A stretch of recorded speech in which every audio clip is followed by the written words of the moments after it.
Before we discuss how to create a batch, let's discuss the functionality of a batch.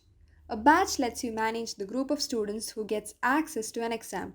This adds an extra level of security from malpractices as the exam can be attempted only using a student account which is already verified by you.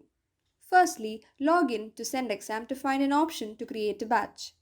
Tap on Batch. Batches are used to share exams privately to a group of students. Type a name for the batch and click Add.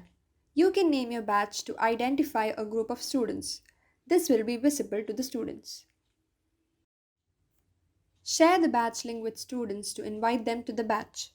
You can share the link in your student WhatsApp group, email, Google Classroom, or any other platform you use. The link will be used by students to request to join the batch. You can select the checkbox Accept to automatically accept all students who request to join the batch. Next step is to accept or reject students to a batch. If you have not selected Auto Accept, you will be able to find pending requests in the batch page. Tap on the pending request to see the list of students who have requested to join the batch. You can verify each student by checking their name and email ID, and you can accept or reject them one by one or accept them all. After adding a student, you can also remove students by tapping on them and clicking delete.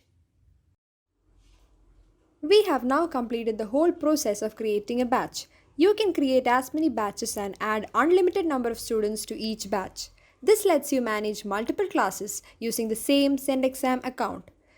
How to assign an exam to a batch has already been discussed in the video on how to create an online exam.